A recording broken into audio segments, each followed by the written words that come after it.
Olá, meu amigo e minha amiga. É muito bom ter a sua companhia no programa Teólogos.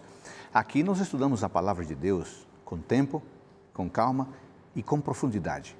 Queremos que você conheça bem a Escritura, mas também nós queremos que você esteja preparado cada vez melhor para fazer a vontade do Pai Celestial. Se você deseja aprofundar seus conhecimentos bíblicos, eu tenho uma sugestão importante para você. Pode anotar? O site biblia.com.br. Você vai encontrar estudos bíblicos de diversos temas e você poderá fazer o pedido a Novo Tempo de outros materiais. Tomou nota? biblia.com.br. As informações que aparecem na sua tela dão conta das redes sociais da nossa programação. Você pode conferir os nossos temas e algumas curiosidades relacionadas ao programa Teólogos.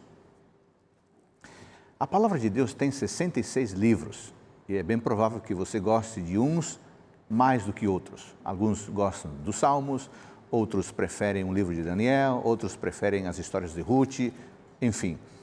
Mas há um livro muito especial na Palavra de Deus, no Novo Testamento. É o Evangelho de João, um livro muito especial, escrito pelo discípulo amado. Qual o significado do Evangelho de João? E qual a sua importância e a sua riqueza teológica para os nossos dias? É disso que vamos tratar no programa de hoje. Está começando Teólogos.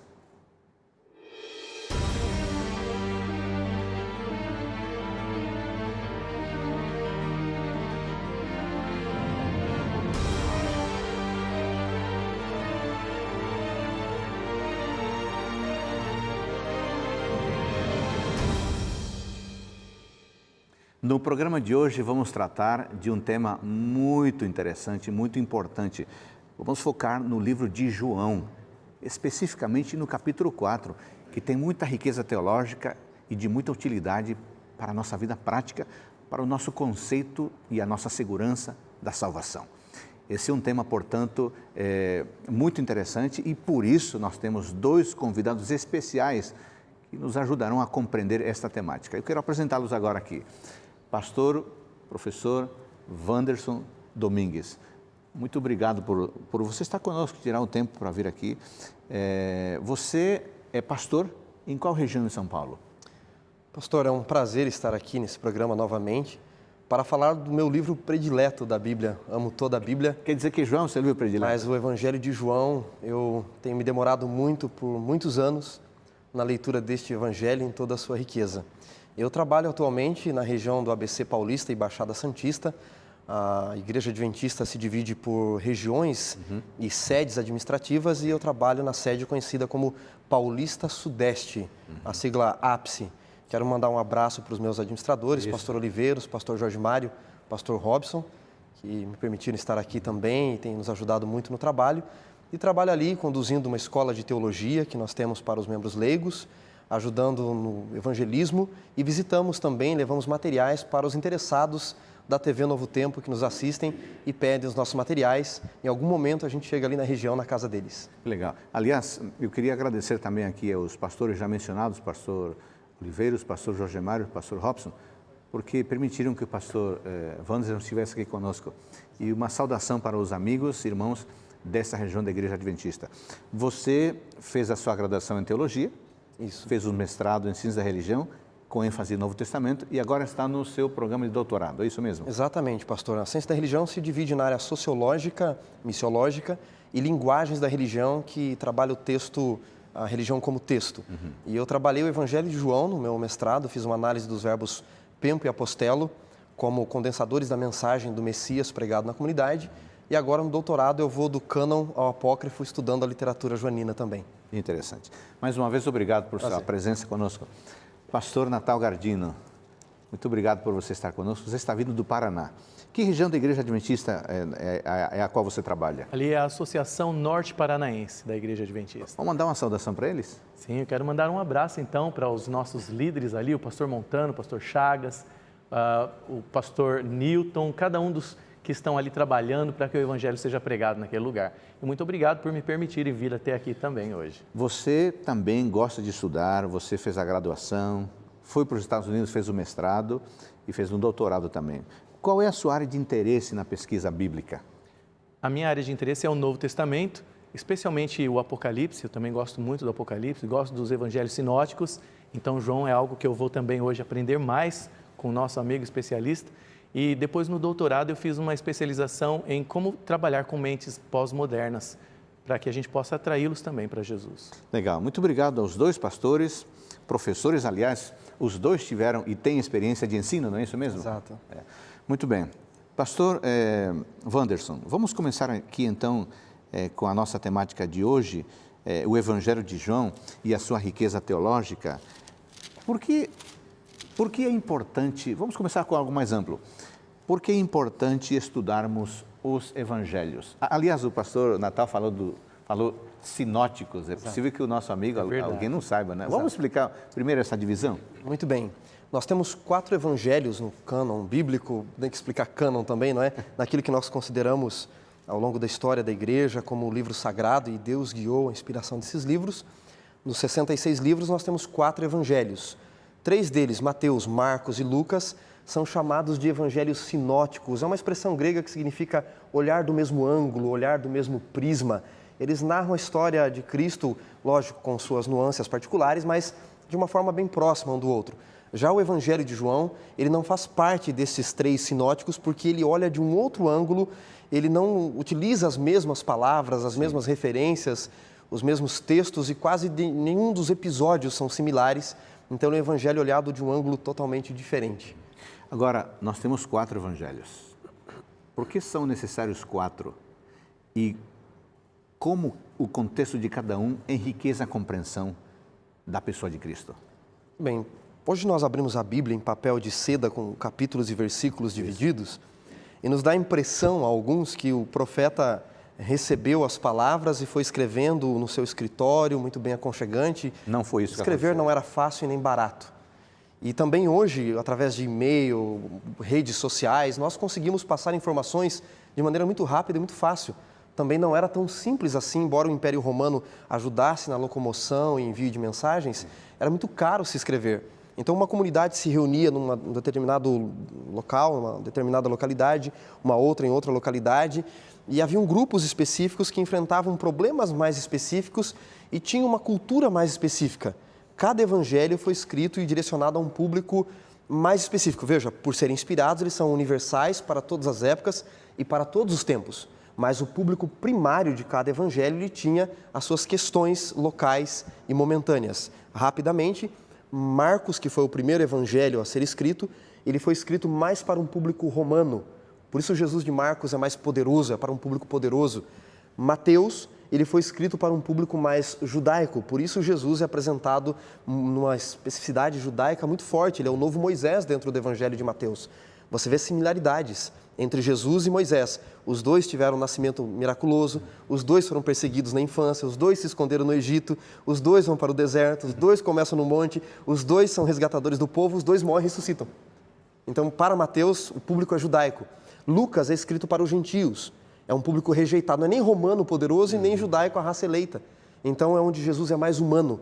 E João foi escrito para apresentar um Jesus para a nova raça, os cristãos. Então, vamos repetir. Marcos, na ordem, Mateus, Lucas e João. Marcos para a raça eleita. Para a raça poderosa. Mateus para a raça eleita. Lucas para a raça rejeitada. João para a nova raça. Muito interessante, né? Será que o nosso amigo conseguiu tomar nota aí disso? Isso é interessante. Será, pastor? Isso dá um outro sentido à leitura da Bíblia, né? Exatamente. Vamos repetir mais uma vez. Vamos lá. Na ordem que eles foram escritos, Isso. não na ordem que estão na Bíblia. Isso. Marcos, Mateus, Lucas e João. Isso. Marcos para o público judaico. Marcos para o público romano, Mateus para o público judaico, Lucas para um público gentil pagão e João para os cristãos. Portanto, Marcos para a raça poderosa, Mateus para a raça eleita, os judeus, Lucas para a raça rejeitada, os gentios, e João para a nova raça, os cristãos. Toda vez que nós temos uma estrutura, uma moldura, fica mais fácil compreender, né? Compreender a leitura. Pastor Natal, rapidamente aqui, ainda em questões gerais, nós sabemos que houve outros livros na época da literatura bíblica, de muitos autores, mas não temos apenas 66 aqui na Bíblia Sagrada. É provável que alguma pessoa que está nos assistindo queira saber que critério foi usado para poder selecionar, né? Ou que critério fez parte do cânon, a palavra que foi usada aqui. Vamos dizer, contar para o nosso amigo, em poucas palavras, foi desta forma que chegaram a juntar os 66 livros da Bíblia. No Velho Testamento, eles já tinham os profetas que foram aceitos pelo povo de Deus como livros inspirados, mesmo quando os profetas foram rejeitados, né, como Jeremias. Aí depois o povo reconhece um profeta depois que ele morreu e guarda os livros. Para o Velho Testamento não houve muita dificuldade. O último livro do Velho Testamento foi Malaquias, no cânon, né, nosso, no período cronológico foi Malaquias. Depois alguns escreveram algumas coisas nesse período de 400 anos de Malaquias até Jesus, mas que não eram considerados livros inspirados por Deus. Eram livros considerados como leitura, mas a igreja nunca considerou como livros inspirados. Agora, o Novo Testamento, eles consideraram aqueles que tiveram uma experiência apostólica, né? Alguns não acompanharam Jesus como discípulos, como Lucas, por exemplo, mas ele teve uma experiência com o apóstolo Paulo. Marcos também teve uma experiência junto com o apóstolo Paulo, apesar de não ter estado junto com Jesus. Então, a igreja teve que considerar os apóstolos ou esses que tiveram experiência apostólica para colocar como livros canônicos. E tem um outro detalhe, né, pastor? Alguns dizem assim, o cânon bíblico, quem decidiu que era inspirado no Novo Testamento ou não foi Constantino, o imperador que oficializou o cristianismo como religião oficial do Império Romano. Primeiro, Constantino era um analfabeto teológico, não entendia nada. Mas ele foi guiado por Eusébio de Cesareia, que era um adulador dele. Também não. O que a igreja fez foi, naquela época, reconhecer o que já havia sido ou vinha sendo utilizado ao longo dos tempos. Por exemplo, na segunda carta de Pedro... Segunda Pedro, vamos lá. No capítulo 3, os próprios apóstolos reconheciam os escritos uns dos outros como inspirados, eles como profetas. Segunda Pedro, capítulo 3, a partir do versículo 14, mas eu vou me deter... vou ler a partir do verso 14, diz assim, Pedro, por esta razão, amados...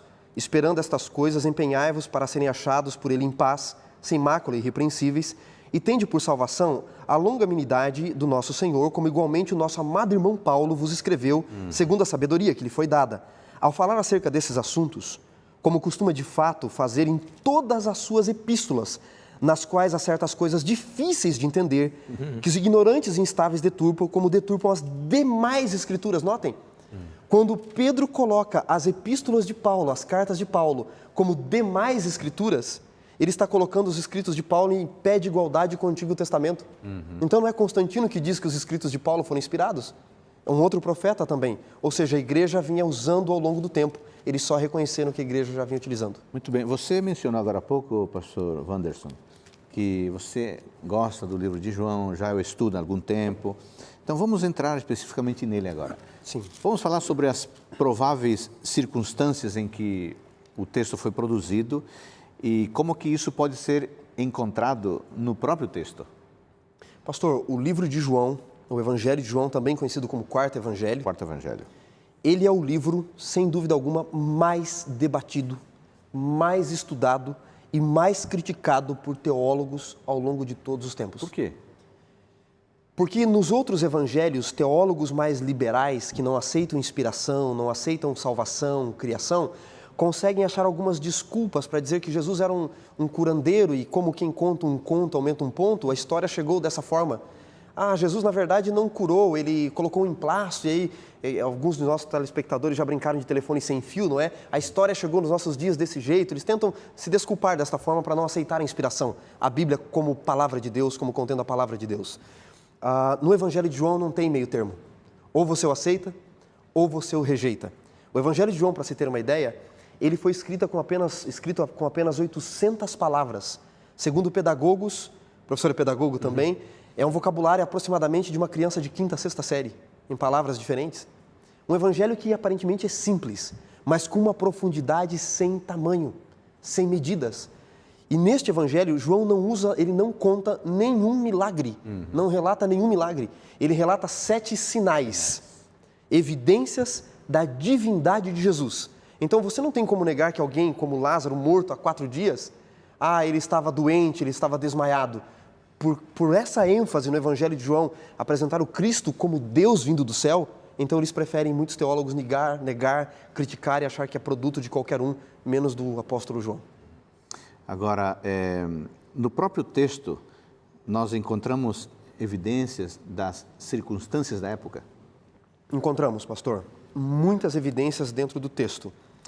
O John Ashton, que é um especialista, um professor de Oxford do Evangelho de João, especialista, ele dizia o seguinte: tudo que podemos saber das circunstâncias do livro e da comunidade que leu primeiramente esse livro está implícito no texto. E ele diz assim, jogando um pouco o seu ceticismo: tais informações são, na melhor das hipóteses, verdadeiras e na pior delas, falsas. Mas o que ele está querendo dizer, na verdade, é: nós temos o texto. Nós não conseguimos ressuscitar a comunidade. Claro. Nós achamos algumas coisas arqueologicamente, mas o texto é importante. E há evidências dentro do texto para mostrar que esta comunidade, alguns deles estavam passando por uma crise quanto à crença em Jesus como Messias, conflitos de diversos grupos internos ali, dentro da comunidade tinham diversos grupos, alguns deles achavam que João Batista era o Messias, eles estavam sendo expulsos da sinagoga naquele momento, enfrentando a expulsão da sinagoga, o cristianismo estava se desvencilhando do judaísmo, e tudo isso fervilhando dentro da comunidade. O autor João, ele joga dentro do Evangelho, nas páginas do Evangelho, para ressaltar a fé da comunidade. Por exemplo, no capítulo 20, os versículos de João capítulo 20, nos versículos 30 e 31, diz assim, já encerrando o livro praticamente, ele diz: Jesus fez diante dos discípulos muitos outros sinais que não estão escritos neste livro. Agora notem o verso 31. Mas estes, ou seja, o que ele escreveu no Evangelho, foram registrados com um objetivo: para que creiais que Jesus é o Cristo, o Messias. E tendo essa crença, tenham vida eterna. Tenham vida nele. Este é o objetivo da escrita do Evangelho. Estavam perdendo a fé em Jesus como Messias vindo do céu. E ele diz: eu escrevi para ressaltar, para reforçar a fé de vocês, de que Jesus é o Messias vindo do céu, porque é só esta crença que pode lhes dar vida eterna. Esta era a circunstância. Ainda mais rapidamente, você encontra, por exemplo, no início do Evangelho, muitas negativas na boca do Batista. A partir do capítulo 1, no versículo 19, verso 20, perguntam a ele se ele é o Cristo, ele diz assim: eu não sou o Cristo, eu não sou Elias, eu não sou o profeta, eu não sou o noivo. Nenhum outro evangelho coloca tanta negatividade na boca de João Batista como o evangelho de João. Por quê? Provavelmente um grupo dentro da comunidade de João, da igreja que ele se reunia, por assim dizer, estava dizendo: não, o Messias não era Jesus, o Messias era João Batista. Quando ele escreve, ele diz: não, o próprio João disse que ele não era o Messias. Muito bem, muito interessante essa informação. Eu tenho duas perguntas a partir do verso 30 e 31 do capítulo 20, mas eu vou fazê-las no próximo bloco, porque vão requerer um pouquinho de explicação e um pouquinho mais de tempo. Estamos tratando do Evangelho de João e falamos das circunstâncias da composição. A seguir, nós vamos falar sobre a singularidade deste Evangelho e como ele é importante para a compreensão e experiência da salvação.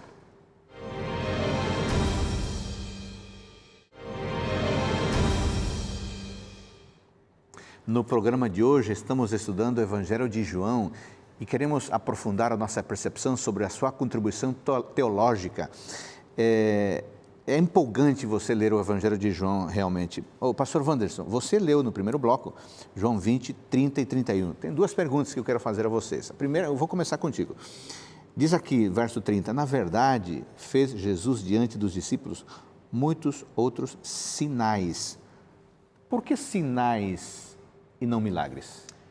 Pastor, eu até mencionei que ele não relata milagres, não é? É. O que o nosso amigo espectador tem que entender, a diferença básica entre sinais e milagres no Evangelho de João é a seguinte: todo sinal é um milagre, mas nem todo milagre é um sinal. É um sinal. Sinal do quê? Da divindade, da presença de Deus. Jesus falou em Mateus capítulo 7 que no último dia muitos diriam que fizeram milagres em nome dele, e ele vai dizer: não vos conheço. Ou seja, algo sobrenatural, você seguir uma crença porque ali tem algo sobrenatural, necessariamente, segundo a Bíblia, não é a presença, não é uma certeza da presença da divindade de Deus, porque o inimigo também tem poder para realizar coisas. Então, o que João relata aqui é um milagre, mas é mais do que um milagre, porque todo sinal é um milagre, mas nem todo milagre é um sinal do quê? Da presença e do poder de Deus ali. E ele começa o Evangelho, por exemplo, falando esse reforço sobre os sinais, no capítulo 2, no verso 11, diz assim, ó: Com o milagre de Caná, deu Jesus princípio aos seus sinais e seus discípulos creram nele.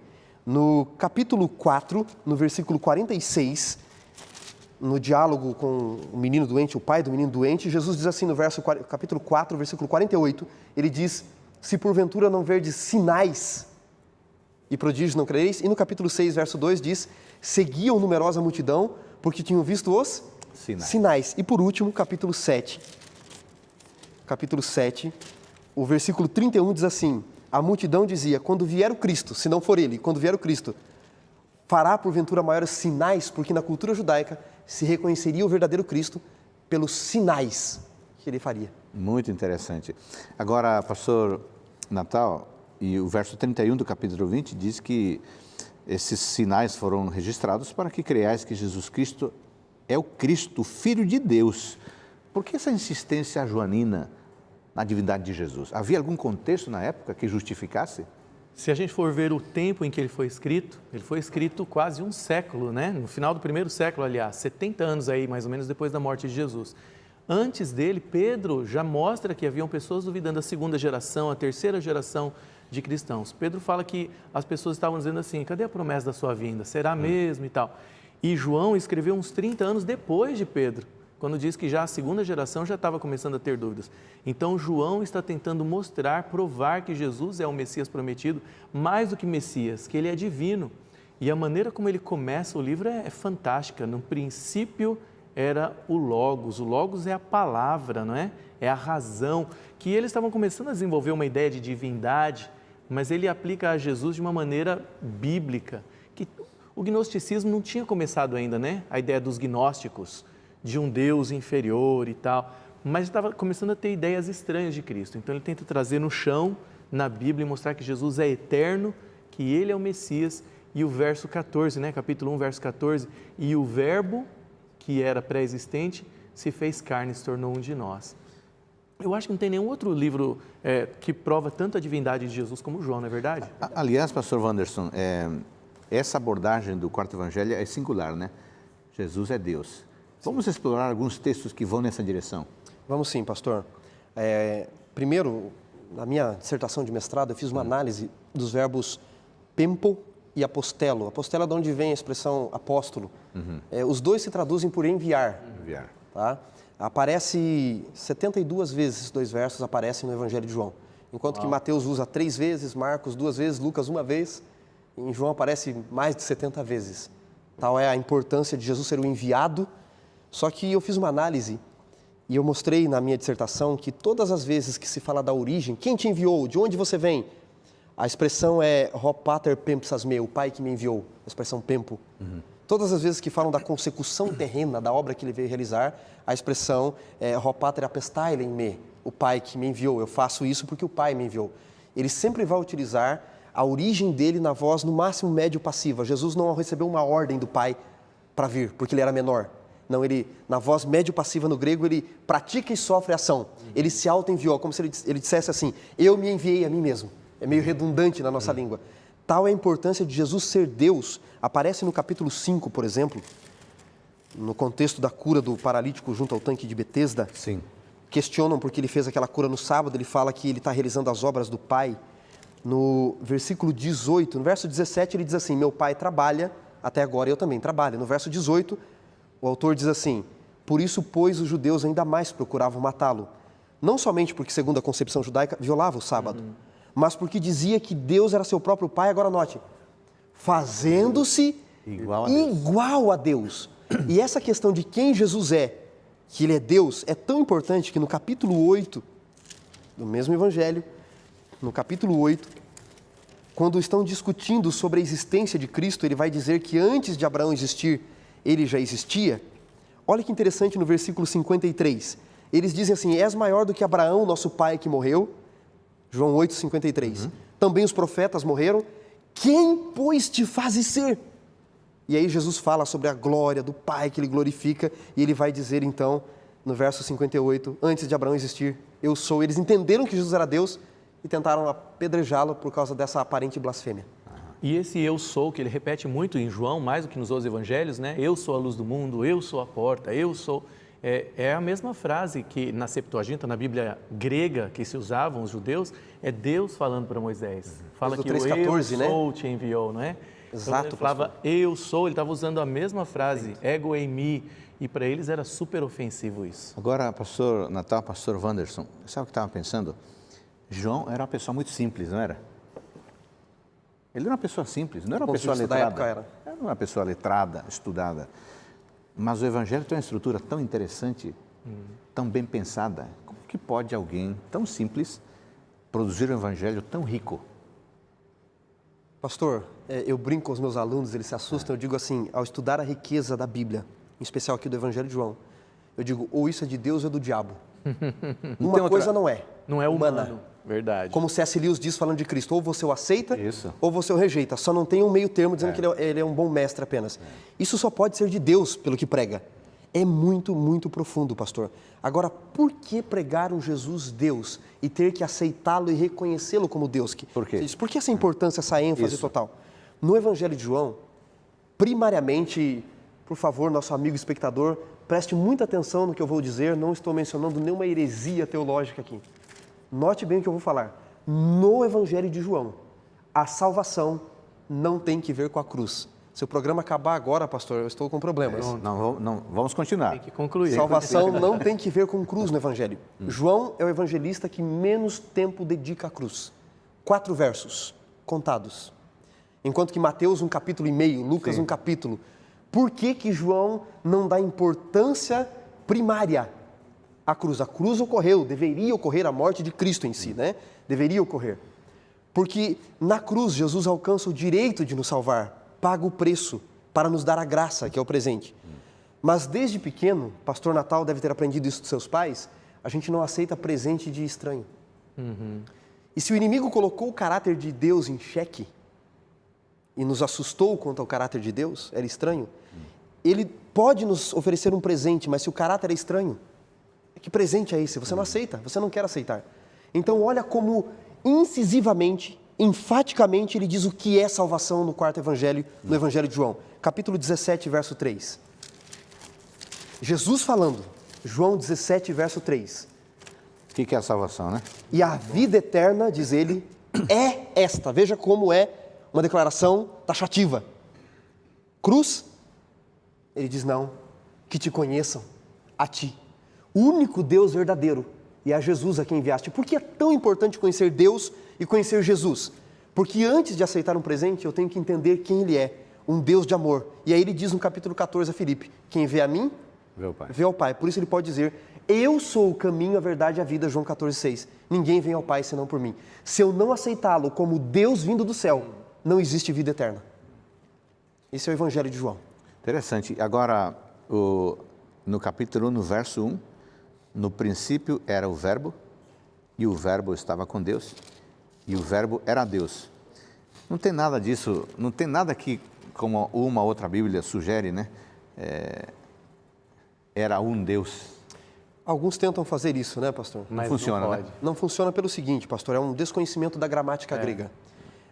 Embora, infelizmente eu não estou com a minha Bíblia em grego aqui, mas quando aparece a expressão ali, renarque, kairologos, né, no princípio era o verbo, e aí ele diz que o verbo estava com o teos, então aparece o artigo definido ro teos e no logos não aparece, só aparece kairologos.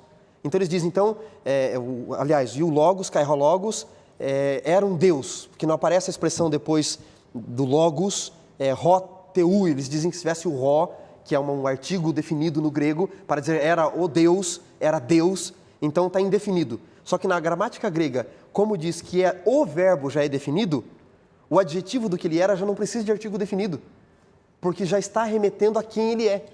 Então é um desconhecimento da gramática grega. Gramática, exatamente. E as palavras são colocadas de tal forma que não há como ter equívoco ali. Deus era um verbo, o verbo era Deus. Entendeu? Ele deixa bem claro, esse verbo que ele mencionou no começo, que já existia, ele era divino, ele era Deus, não era um Deus. Senão não poderia tudo ser feito por meio dele, como o texto continua. Exatamente. Só Deus é criador. Foi feito por meio dele. Quando tentam colocar o verbo como um Deus, é porque realmente estão tentando forçar o texto para diminuir a divindade de Jesus. Agora, e em João capítulo 10, versículo 30, Jesus Cristo dizendo, aquilo que meu Pai me deu é maior do que tudo, e da mão do Pai ninguém pode arrebatar. Eu e o Pai somos um. Alguma dúvida da divindade de Cristo? A partir daqui, ele está se igualando, está usurpando o lugar de Deus? Ele está se igualando ao Pai em caráter, em poder, mas ele vai se submeter ao Pai para dizer que o Pai, no contexto da encarnação, é maior do que ele. No Evangelho de João você encontra ele dizendo que o Pai é maior do que ele e dizendo que ele e o Pai são iguais. E dizendo que ele existe antes de Abraão. Então, ou você rasga as páginas da Bíblia porque se contradiz, ou você entende que ele está falando do aspecto da encarnação, de ele é menor, mas que na origem ele e o Pai não têm diferença nenhuma. E alguns perguntam assim, pastor, mas Pai não vem antes de Filho? Se Deus é o Pai dele e ele é o Filho de Deus, o Pai não teria que vir primeiro? Claro. Então, vamos entrar em alguns aspectos cristológicos aqui e trinitarianos. Nós só precisamos entender uma coisa básica. Existem duas palavras no grego para filho. Tateknon, filho gerado, geralmente, e ruios. Ruios não é filho gerado, é igual em caráter. Em João 8:44, Jesus diz assim para os fariseus, vós tendes por pai o diabo. Você não entende que o diabo se casou e os fariseus nasceram de um casamento? É óbvio que não. Você entende que era o caráter. Assim, quando Jesus diz que Deus também é seu pai, é igual em caráter. Simples assim. Não está sugerindo que ele foi gerado. Exatamente, não é gerado. Quando chama de o filho unigênito, em João 3,16, por exemplo, o filho único, nós temos que lembrar que em Hebreus 11:17, se não me falha, Isaac também é colocado como filho unigênito de Abraão. Embora não seja. Mas ele não era, porque Ismael já existia e ele teve com Quetura outros filhos depois também, Isbaque, Suá, Midian, entre outros. Então, ninguém era como ele, a igualdade de caráter. Por falar em divindade de Jesus, e o pastor Wanderson é um especialista em João e apaixonado, como a gente vê, seria essa declaração de Tomé no final, lá em João 20:27, a declaração final, conclusiva, objetiva? Definitiva. Definitiva de que Jesus é Deus. Para quem tiver com a Bíblia aberta, quiser acompanhar. Leia para nós. João 20:27. E logo Jesus disse a Tomé, põe aqui o dedo e vê as minhas mãos. Chega também a mão e põe-na no meu lado. Não sejas incrédulo, mas crente. Aí Tomé fala no 28, respondeu-lhe Tomé, Senhor meu e Deus meu. Reconheceu que Jesus era Senhor e Deus. E no verso 29, Jesus mostra que queria que todos crescem. Porque me viste e creste, bem-aventurados os que não viram e creram. Que Jesus é Senhor e Deus. Seria essa a declaração conclusiva? Pensando no contexto de comunidades cristãs, cristianismos que existiam, alguns poderiam tentar achar a visão de Maria melhor, de Pedro melhor, de João melhor. Desde o capítulo 20 ocorre algo muito interessante. Maria vai à sepultura, viu e creu. Aí Pedro e João correm à sepultura e o texto diz que João entrou e viu. E depois Pedro, aliás, João parou a porta, viu ali a entrada da sepultura, e viu e creu, e Pedro entrou e viu e creu, e depois Tomé, quando Jesus diz, porque me viste e creste, e o João está fazendo um jogo de palavras, porque o ver de Maria é a palavra blepo, ver, como nós estamos vendo aqui. O ver de João, ele usa a palavra roral. Olha só. E no ver de Pedro, ele usa a palavra teorel, de teoria. Então ele está questionando o tipo de crença. Tem gente hoje que diz assim, eu só vou acreditar em Jesus se eu tocar, se eu ver. Quando Jesus diz para Tomé, porque me viste, blepo, creste, como Maria ou Pedro, aliás, ele usa o teorel de Pedro, mais bem-aventurado, diz aqueles que não viram, e aí ele usa o ver de João, não precisaram entrar para crer, e creram, ele está dizendo assim, você tem que ver como João, Tomé, sabe, João nem precisou entrar na sepultura, nem me viu na sepultura e já acreditou. Muitos hoje dizem, só vou acreditar em Jesus, só vou me entregar a Jesus se ele aparecer fisicamente para mim. Bom, segundo o Evangelho de João, você tem que crer como João, não é ver para crer, é crer para ver. Isso faz toda a diferença, né? Toda a diferença. Agora, foi mencionado aqui, especificamente a partir do capítulo 17, versículo 3, vou lê-lo aqui novamente, já foi lido, a vida eterna é esta, que te conheça a ti, único Deus verdadeiro. Foi mencionado especialmente a partir de João 17, 3, a vida eterna é esta, que te conheçam a ti, único Deus verdadeiro, essa insistência da apresentação de Jesus como aquele que é Deus e, consequentemente, como aquele que dá a vida eterna. Podemos encontrar essa verdade ao longo do texto bíblico? O Jesus que dá, que gera, oferece a vida eterna? Podemos, pastor. Eu vou dar dois exemplos. Primeiro, acho que vamos ter que nos deter nesse bloco. No capítulo 13, no verso 36, Jesus acabara de oficiar a Santa Ceia, está num diálogo com os discípulos, especificamente com Pedro. Pedro pergunta assim, Senhor, para onde vais? E Jesus responde assim, Pedro, para onde eu vou, você não pode me seguir agora, mais tarde me seguirás. E aí Pedro diz, por que eu não posso te seguir agora? Por ti eu daria a minha própria vida. E Jesus diz, darias a vida por mim, Simão? Em verdade te digo que esta noite não cantará o galo sem que 3 vezes você me negue. Pedro, quando ouve essas palavras, ele fica triste. Veja como a salvação ocorre agora na vida de Pedro. Observando a tristeza de Pedro, no mesmo diálogo, porque o capítulo parece mudar o diálogo, mas não é, no capítulo 14, Jesus diz assim, Pedro, não se entristeça, não se turbe o seu coração. É para os discípulos, mas especificamente para Pedro. Aí ele sai do cenáculo no final do capítulo 14, verso 31. E não vamos continuar com esse raciocínio? No Continuamos bloco? depois, então. Vimos até aqui que a riqueza de João é impressionante. Apresenta Jesus como o Messias, mas o Messias Deus. E vamos agora explorar como que esse Messias nos pode oferecer a vida eterna, algo que você e eu queremos. Voltamos num instante.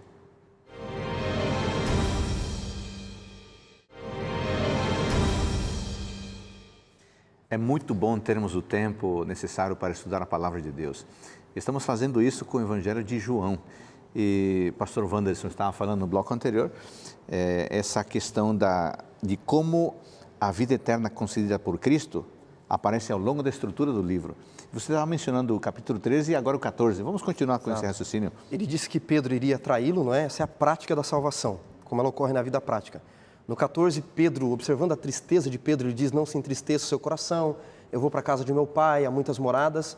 No final do capítulo 14, ainda na cena do cenáculo, no mesmo local da Santa Ceia, no finalzinho diz, levantai-vos, vamos daqui. Eles estão indo para o jardim do Getsemane, no Monte das Oliveiras. E no capítulo 15, passando pelo Vale do Cedron, onde naquela época, segundo especialistas, havia uma plantação de uvas, ele observa as uvas e quer dar uma lição aos discípulos e a Pedro. E ele diz assim no 15, versos 1 e 2, eu sou a videira verdadeira, o meu pai é agricultor. Agora notem o verso 2, todo ramo que estando em mim não der frutos, ele corta.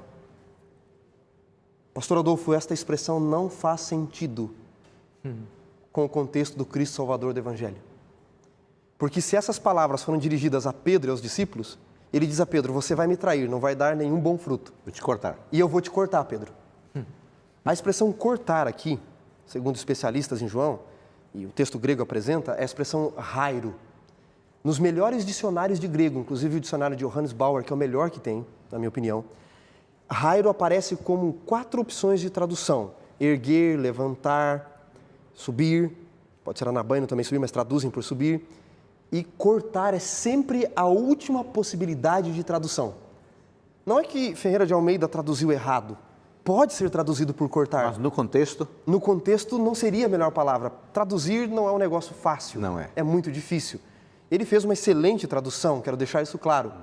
Mas aqui a palavra rairo, se entendida por erguer ou levantar, faz mais sentido. Exato. Por quê? Quando uma videira, o vinicultor percebe que muitos ramos não estão dando frutos porque não pega a luz do sol... O que ele faz? Eu trabalhei na roça há muito tempo, até os meus 20 anos. Então você levanta e sustenta, amarra. Ela pega a luz do sol e dá frutos. O Evangelho de Jesus, dentro das páginas do Evangelho de João, o Cristo de João, do Evangelho de João, não é o Cristo que corta você que não está dando frutos. É o Cristo que levanta. O que ele fez com Pedro? Naquela noite Pedro traiu, Pedro o negou.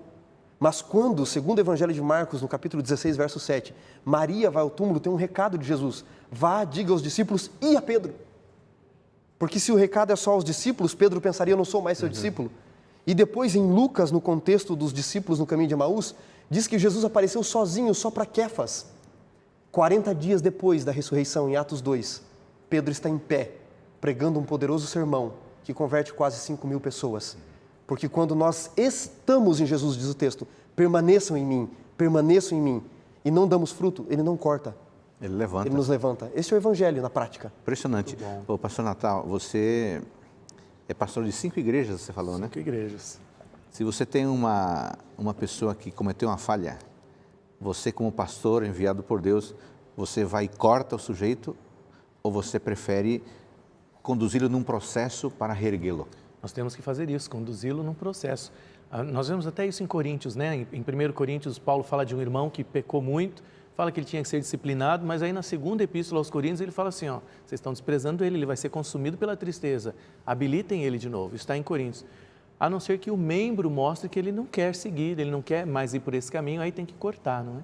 Mas o objetivo da igreja é sempre levantar, erguer a pessoa. Viu, pastor Natan? E o verso 6 diz assim, ó, se alguém não permanecer, ou seja, não quer permanecer, Exatamente. esse será lançado fora. Então, quem é cortado é quem não dá fruto ou quem não permanece? Quem Quem não quer permanecer. Muito bom. Aliás, Quem não dá fruto, ele a levanta. palavra permanece aqui aparece 13, 14 vezes, né? Expressão meno no grego. É. E como permanecer? No capítulo 6 ele diz, bebendo do meu sangue e comendo a minha carne. É a comunhão com a palavra. Muito bem. Então, nós temos que nos aproximar de Cristo, mas permanecer nele, né? Permanecer nele. Permanecer nele. Agora, pastor Wanderson, pastor Natal, há um capítulo especial aqui, todos são especiais, mas até você estava mencionando que o capítulo 4 é objeto da sua pesquisa, Da né? minha pesquisa. Podemos encontrar esse processo todo de salvação, vida eterna, no capítulo 4? Pastor, é impressionante o que contém no 4. Eu vou sintetizar ao máximo aqui. O Evangelho de João foi escrito, portanto, com um propósito. Que criais que Jesus é o Cristo e crendo tenham vida nele. Isso. E ele começa a mostrar as rejeições que Jesus sofreu e que provavelmente os leitores do Evangelho estão sofrendo. Então, no capítulo 1, ele diz no verso 11 e no verso 12, veio para os seus, E os seus não receberam? os judeus não receberam. O Evangelho de João não é antissemita, tá, pastor? É importante deixar isso claro. Mas ele é anti-judaico no sentido da representação dos líderes. Para Natanael, no capítulo 1 ainda, ele diz eis um verdadeiro israelita, não um verdadeiro judeu, em quem não há dolo. Então, ele não é antissemita, mas ele está contra a posição dos líderes judaicos que rejeitaram Cristo. Então, no 1 ele diz, veio para os seus não o aceitaram. Mas todos que o aceitaram, lhes deu o poder de serem feitos filhos de Deus, a saber, os que creem em seu nome, que não nasceram da carne, nem do sangue, mas da vontade. Uma vez que os seus o rejeitam no 1, onde é que Jesus realiza o primeiro milagre da sua vida, do seu ministério? Em Fora. Caná da Galileia. Galileia era considerada terra de gentil. E quando ele realiza, ele transforma a água no puro suco da vinha, tirado das talhas. As talhas eram usadas para purificação. Se era uma festa, eu imagino o judeu chegando e dizendo ao servo, cadê as talhas para eu me purificar? Não tem mais água, é longe buscar água. Mas o que aconteceu com a água? Jesus transformou a vida da água para o vinho, literalmente. Ou você entra para participar da festa, porque tradições humanas não salvam. Vou ficar fora da festa. Tem toda uma mensagem ali. No 3, Nicodemos, o representante do judaísmo, procura à noite e o nega. Não o aceita naquele momento. Não. Mas no 4, que é o nosso foco aqui, uma samaritana, uma mulher, o aceita à luz do dia. Imediatamente. Imediatamente. Agora, como ocorre a salvação através desse Cristo na vida dela? O capítulo 4, eu vou resumir, pastor, ele começa especialmente a partir do versículo 7. Jesus para ali no verso 6 junto à fonte de Jacó. E no verso 7, Jesus diz, dá-me de beber. Depois ela diz, como sendo tu judeu, peço de beber a mim, que sou mulher samaritana. Ele diz, se você conhecesse quem eu sou, lhe pediria, lhe daria água da vida. Ela diz, me dá dessa água para que eu não precise mais ir buscar. Ele diz, chama teu marido. Ela diz, não tem. Ele diz, você teve 5, o sexto não é seu. Tem toda uma discussão. Mas 2 aspectos eu gostaria de ressaltar aqui nesse texto, que é importante para a minha e para a sua salvação, você que está nos assistindo. Primeiro aspecto, à medida que ela aceita a revelação progressiva de Cristo, de quem Jesus é, a salvação acontece. Por quê? Quando ela vê Jesus, Jesus é um estranho, parado junto ao poço. Quando ele abre a boca, ele deixa de ser um estranho e passa a ser um judeu odiado. Como sendo tu judeu, diz ela, pedes de beber a mim. Depois, quando ele oferece a água da vida, ela acha que Jesus é menor do que Jacó. Acaso é maior do que Jacó, nosso pai? Quando ele fala da vida dela, ele deixa de ser menor do que Jacó e passa a ser um profeta, um simples profeta. Não o profeta, mas um profeta. Depois ele passa a ser o Messias dos judeus, ela diz, depois eu sei que o Cristo há de vir. E no verso 42 ele passa a ser o Salvador do mundo inteiro. Perceberam? Ele é um estranho, um judeu odiado, menor do que Jacó, um profeta, ele é o Messias dos judeus e termina o verso 42 com o povo declarando, ele é o Soter tu cosmum, uma expressão digna a César na época. César era recebido dessa forma nas cidades.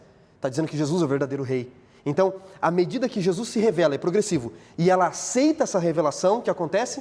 A salvação aparece ou ocorre na vida dela e de todo o povo. Por isso, conhecer do capítulo 17 é importante. Mas não é autossalvação, autoconhecimento, gnosticismo. É salvação que vem do alto. Não há autoconhecimento, mas o conhecimento que vem do alto, que ele nos dá. Agora, é muito interessante notar que o apóstolo João coloca em contraste aqui 2 figuras, né? A figura de um homem, no capítulo 3, com um nome, e a figura de uma mulher, no capítulo 4, sem um nome, né? Exato. Quer dizer, um homem e uma mulher, alguém conhecido, alguém desconhecido, um homem que tem um status social, status religioso, uma mulher que não tem status social e muito menos religioso. Como é que João consegue jogar com esses exemplos, né, para alguém que demora a aceitá-lo, alguém que o aceita e já sai fazendo o trabalho missionário? Primeira missionária que a gente conhece. O que João está querendo dizer ao mostrar que uma pessoa estranha, aparentemente de um coração duro, aceita o Evangelho? O que João está querendo dizer com isso? Por que quem deveria aceitá-lo demora 3 anos e quem aparentemente seria duro, imediatamente aceita, atende o chamado da salvação? João resume na vida da samaritana que não é os que são nascidos da carne que são filhos de Deus. Não existe pedigree religioso. Talvez alguém esteja nos assistindo, pastor, e não tem família nenhuma que crê em Deus, que não crê em nada, é o único cristão da sua casa e pensa assim, eu não tenho um histórico religioso, como pode Deus me abençoar, me ajudar? Para Deus não conta pedigree religioso, não conta o nosso sangue que nascemos, mas o sangue de Cristo. Agora, João trabalha com arquétipos literários, que a gente chama, né? Imaginários presentes, o homem, a mulher, um bem exaltado na sociedade, outro não. E, na minha opinião, ele está trabalhando um contexto imaginário do Antigo Testamento muito presente na mente dos judeus e dos samaritanos, que liam o Pentateuco. Por quê, pastor? Note, esse é o segundo aspecto da riqueza desse texto. No Antigo Testamento, os principais e mais famosos casamentos aconteceram junto a um poço. Em Gênesis 24, Gênesis 29 e Êxodo 2, ocorreram o casamento de Isaac e Rebeca, Jacó e Raquel, Moisés e Zípora. E como é o arquétipo, a estrutura literária descrita? É assim, um homem sai da sua terra, portanto ele é um estranho naquela terra, ele para junto a um poço, ele tem sede, vê uma moça daquela terra, ele pede, dá-me de beber a mim e aos meus animais, ela aceita lhe dar a água, ele faz o pedido de casamento, ela vai até o seu povo, seus familiares, eles vêm até ele e o pedido de casamento é aceito. Assim foi Isaac e Rebeca. Embora Eliezer fosse buscar Jacó e Raquel, Jacó e Raquel. Muitas letras fazem delirar. Jacó e Raquel. Ele está fugindo de Esaú. E ele é um estranho junto à terra, ele para junto a um poço, uma moça daquela terra, ele está com sede, ele pede a água, tem uma briga pela água, ela aceita lhe dar a água, ele faz o pedido de casamento, ela vai até seu povo, Labão vem até Jacó e é feito o pedido e aceita-se o casamento. Moisés e Zípora, ele está fugindo de Faraó, ele é um estranho na terra, o arquétipo é o mesmo. Olhem como se descreve Jesus e a samaritana. Ele é um estranho na terra, ele não é samaritano, ele para junto ao poço, ele tem sede, dá-me de beber. Vem uma moça daquela terra, ela aceita lhe dar água porque o texto diz que ela deixou o pote. Ele faz o pedido de casamento para ela, ele pede ela em casamento. Ela vai até seu povo vem até ele pede em casamento e o casamento se realiza. No versículo, pastor, no versículo 9, quando a mulher diz assim, como sendo tu judeu, pedes de beber a mim, a expressão grega aqui é paraimu. Só que paraimu rege o caso genitivo, que traz uma ideia de lugar, de saída. Então, a melhor tradução é, como sendo tu judeu, paraimu, pedes de beber junto de mim, comigo. Ela achou que Jesus pediu ela em casamento. Por quê? Porque casamento acontecia junto ao poço. E por que Jesus é ambíguo na sua frase? É óbvio que Jesus não quer realizar o casamento como a gente conhece. Porque casamento na Bíblia é salvação. É um dia que para os noivos é o Yom Kippur, é o dia da expiação. Tanto que em Mateus 25 tem lá o casamento das virgens, tem as bodas do Cordeiro, a noiva em Apocalipse 19 que se preparou, em Apocalipse 21. Casamento é símbolo de salvação. Então quando ele faz uma frase, ele constrói uma frase pedindo ela em casamento, ele está querendo realizar as bodas do Cordeiro, a salvação. E quando é que o casamento ocorre? Quando ela e todo o povo dizem, você é o verdadeiro Soter tu Cosmu, o verdadeiro Salvador do mundo. Ela entende que Jesus quer ficar com ela, e Jesus está querendo ficar o quê? Morando na vida dela, no coração dela e de todo aquele povo. Ele quer realizar as bodas do Cordeiro. E só mais um último detalhe nesse aspecto. Quando nós procuramos alguém para namorar, noivar ou casar, e o judeu também fazia, tinha que procurar o melhor. Dentro do nosso aspecto hoje, a gente procura o melhor. Jesus, quando vai realizar as bodas, o casamento do Cordeiro, quem ele procura? O pior. O pior povo, porque para o judeu, o samaritano era o pior do que o animal.